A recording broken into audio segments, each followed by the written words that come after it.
Hi everybody and welcome to our first secret here on our online course, the 7 secrets of increasing personal energy. And actually some of these are already on this tablet here, so you might be able to start spotting some of these because we only talk about body and soul and mind and spirit amongst others. Okay, now straight into number 1. This is all about flow.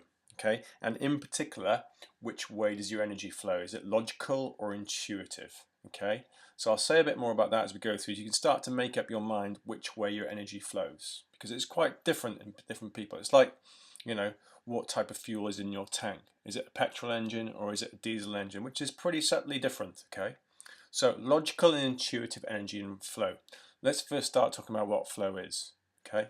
Flow is a state in which people are so involved in an activity nothing else seems to matter.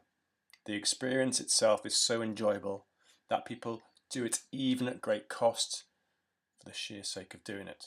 Okay, so you're talking things like rock climbing, surfing, those high energy activities. And yes, flow is a great place to be found there because you can't really focus on anything else but the activity itself. And that's why people do it, by the way. And that's why people are addicted to these, weird and wacky sports, which are all great. Okay. This quote comes from someone you might want to start remembering his name. I'll give you a phonetic example here. Csikszentmihalyi, okay? Because he is the godfather of flow. There's loads of great stuff. We'll talk a bit more about flow in this course and the mastery courses as well, okay?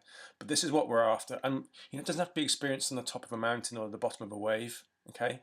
I'm doing this course now and sometimes I just start glancing out the window because I'm just losing time and space as to where I am and what I'm doing. I'm so engrossed and then so in flow with what I'm doing. Now let's have a look at your flow. Is it logical? Is it intuitive? That's the purpose of this secret number 1. Okay, which way does your energy flow? Now, is it bottom up, a bit more logical, a bit more scientific? We know how it starts, but we don't know how it ends. Is it top down, a bit more intuitive, a bit more artistic? We know how it ends, but we don't know how it starts. So, 2 words here, science and arts. If I asked you which is your favourite word out of the 2, pick a word, because actually that's probably going to start influencing what your preference is for flow. Okay, if you're really deeply scientific, you're going to probably have to be logical in what you do, and that's why you choose what you do. Okay, look at your studies, jobs, interests. If you're deeply artistic, you've probably got more intuition, and that's probably why you do what you do. Okay, so take a look at what you study and what you are studying, and you probably got halfway there to finding out which way your energy flows. Now, bottom-up logical people, they know how it starts, very clear on the first kind of 3 or 4 steps to, I don't know, a new project, whatever it might be. But they might not know the kind of the ending, the vision, the intention. Conversely, intuitive people know the kind of vision and ending and feeling, but they don't know practically how to get it started. Okay, so you kind of work in different ways. Some are bottom up, and we'll talk about that in a second, and some are a bit more top down. Right, just listen out for words that resonate here, and this will start to get you in and find out secret number 1, are you logical or intuitive? So logical people are good at and will enjoy and will like evaluation, process, strategy, assessment. Probably all need to be grounded by practical factors for them to flourish. These begin with planned events. You know the logistics of how they might work. And funny enough, the word flourish is right in the middle there, and that's not a very logical word actually. So if you're struggling with the word flourish, you probably think that's, it's a bit more artistic, isn't it? Flourish. What does flourish really mean? So reasoning, assessed, principles, validity, systematic, codification, proof, inference, mathematical techniques, quality of being, justifiable, reasoning arrangements of elements, and combining form. Now, before I go on to intuitive, one really important point to make here is that no one flow is better than another, okay? You are both. You have logical flow going on, you have intuitive flow going on. No one is better, okay? We just want to find out which way you are flowing, okay? Having said that though, if you have to approach a very logical task, an artistic way of doing that with intuition may or may not work, okay? So it's all about applying your preference for logical approaches or intuitive approaches, okay, for the priority. So priorities are really important, okay? And you get a lot of energy from that, okay? Which means, I'll say that again, you approach something for the priority. If the priority is to use creativity, then use intuition or someone else's intuition.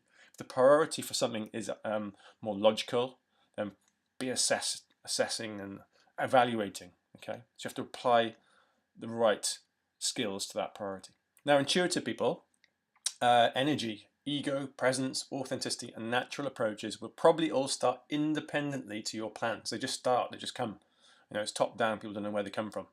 Forming their own energy, they will evolve creatively. Okay, these are like kind of great ideas you get in the shower or the middle of the night. They're intuitive. There's no real plan to it. It's not a step-by-step approach. They're just kind of getting this creativity.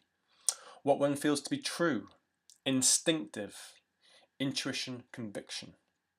The ability to understand something immediately, a thing that one knows or considers likely from instinctive feeling, spiritual insight, immediate spiritual communication, that kind of hunch, gut feeling. Okay, so hopefully pretty quickly from who you are and what you do, you've got a sense of whether you're more scientific, more artistic, and then it's given you an idea now which of these words resonate. Now you'll be saying, well, some of these words in this slide do, but more on the other slide. Okay, so you're a bit of a mix. You might be kind of 50-50. Well, I do a lot of things very intuitively. I do a lot of things very process orientated. Okay, do look at what you do. If you're working, have a look at what your job is, but remember that's not the be all and end all. Okay, I have to do quite a lot of logical things to my job. Okay, like my finances and planning and dates, which is very logical things, and I use a lot of creativity as well. So I do both. So you have to look pretty deep at what you do.